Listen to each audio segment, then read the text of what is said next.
Hello Team FD and welcome back to Hot Takes. This week it's me and Joseph looking at your sizzling, hot, all valid opinions. Not gonna lie, still sourced, bloody legends. Won the FBA Awards last night, thanks to you guys. So, first and foremost, cheers. You look ill. First one then, to kick us off, it's the Has Kareem. Big fan of people with the in front of the name. The FA Cup has become a job-saving trophy, has little relevance as an accolade anymore. Whichever manager loses it this weekend will be under scrutiny. What do you think then as a Manchester United fan about the upcoming fixture and this bloody question? Well, obviously, whoever loses is going to be under scrutiny. What a stupid statement for one. And secondarily, nice word there, whose job has ever been saved by the FA Cup other than maybe Arsene Wenger's? Louis van Gaal lost his job literally on the same day he won the FA Cup. It's mental. Even if Antonio Conte was to win the FA Cup, I still think he'd leave. I don't think it's going to have any bearing whatsoever. Do you really think that is going to save his job? Absolutely not. So, what's his name? Has Kareem. Well, I just think he's talking nonsense. What do you think? Yeah, I kind of agree. I mean, I think two clubs have dominated this competition in recent history, haven't they? Bloody 25 wins between Manchester United and Arsenal. It has got a little bit stale. Wigan were the last other side to win it in 2013.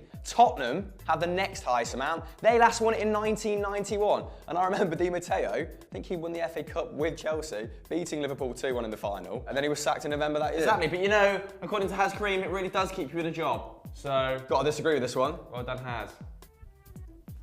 Next question comes from @iRevolver, and he's asked, or said, if Manchester United don't win the FA Cup, their season will be considered a failure, Joseph. Now, let me take this one. Please do, mate. Have a little shave as well. Yeah, That is I'm gonna unacceptable. sleep too. Mathematically, yes, progress has been made on the red side of Manchester. Last season, got 69 points, finished 24 points behind eventual winners Chelsea. This season, 81, 19 points behind a freakish Manchester City side. Probably could have added to that total as well had you not sacked it off after you beat Manchester City. However, I do take a little bit of umbrage with people that think this represents real progress. I think only tiny amounts of progress have been made. Your defence this season has been shocking. David De Gea has bailed you out big time. He's made 14 more expected saves than the average goalkeeper. Your goal difference would have been exactly the same had he let those goals in. But he didn't. But he didn't.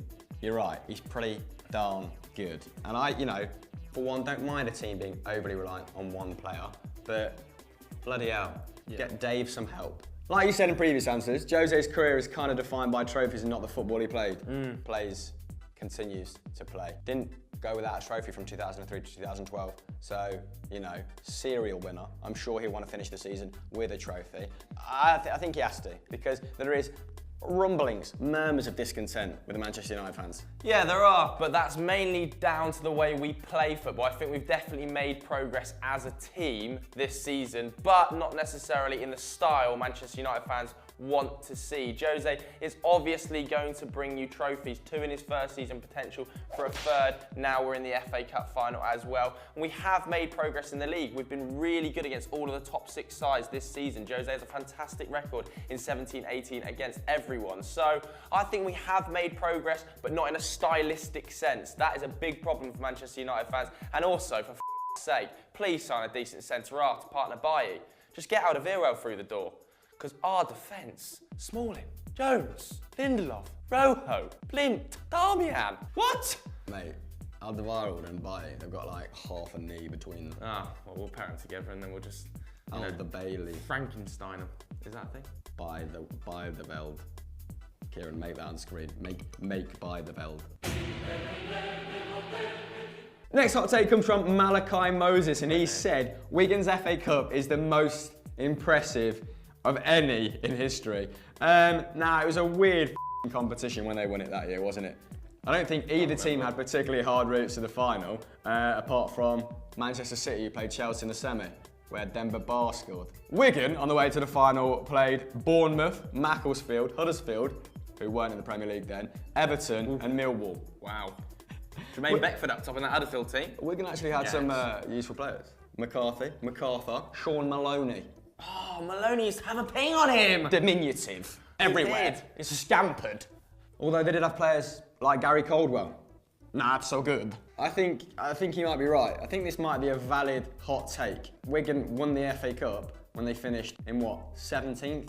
18th. 18th, they got relegated with a minus 26 goal difference. So, Wigan. Banter. Wigan. Right, here we go then. We've mixed it up, it's just me now.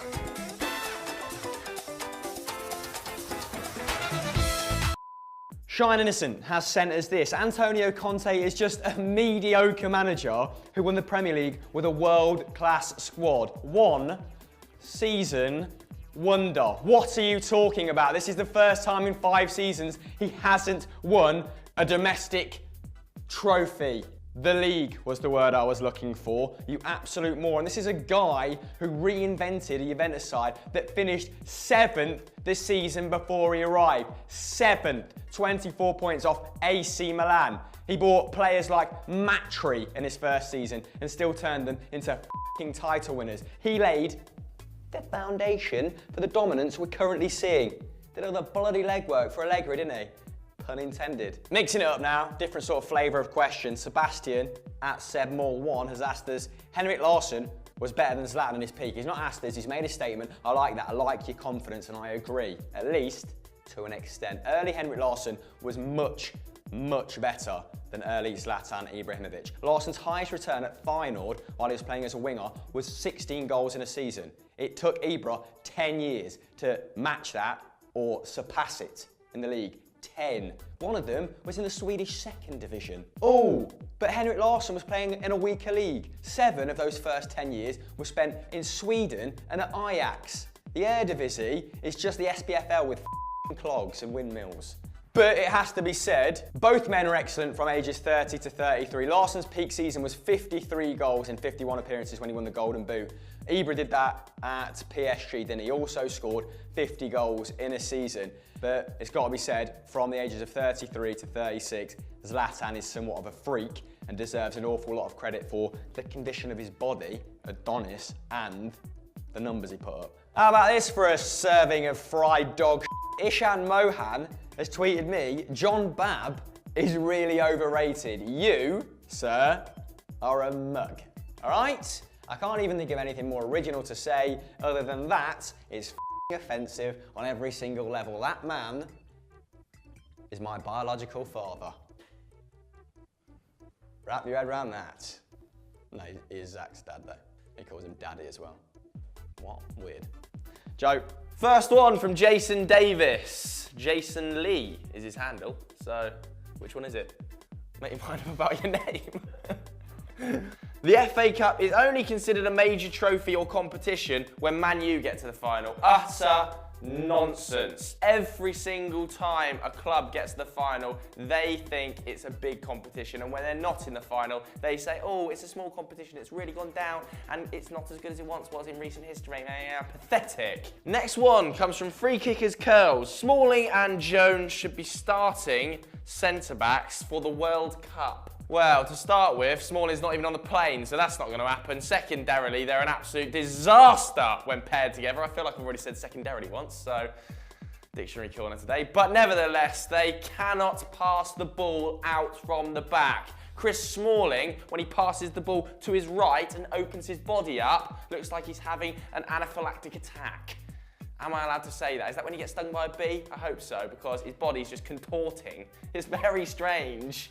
Really strange. He looks like a Britain's Got Talent ventriloquist act. He's over here like this, open his body out. Relax, Chris, on the ball. And Phil Jones, you don't even know where his legs are. He's running around with his arms nowadays. And Hendrik Roos. Joe acts like a Can't say it, can you? Don't think we can say it. Probably have to bleep that. So... Charlie Russell has one about England here. This is the worst World Cup squad we've ever had. F***ing Cahill, man, instead of Lascelles. That's what he's written. I haven't said that because I actually don't think Jamal Lascelles should have been on the plane. Yes, Rafa Benitez is a fantastic defensive coach. What do you want from him? He's not going to be like that under Southgate, is he? Let's have it right. I think Gary Cahill had to go just to offer a little bit of experience to that very young squad. I think he's the most capped player there with about 58 caps. That is absolutely nothing. Also, he's a better distributor from the back than Jamal Lascelles, and he's used to playing in a back three, whereas Jamal Lascelles plays in a back four. England are definitely going to play a back three under Southgate. I don't know why he's got this weird fixation with 3-5-2. Must have been some daddy issues when he was younger. Daddy whipping him 3, 5 and 2 times or something. I don't know what I'm saying there. Just going into daddy issues about Gareth Southgate. Wow. But anyway, Gary Cahill should have gone correctly. Well done. Not Jamal Lascelles. So that was Hot Takes for another week. Hope you enjoyed. Get your hot takes in the comments below and at us on Twitter. Keep those peepers peeled for the tweet when we send it out. Who knows who it will be? It's whoever's on the show. Hope you enjoyed today. A mixture of, you know, fun and facts. Come on. Was that the end? Was that the end? Are we done here? Are we? Wow.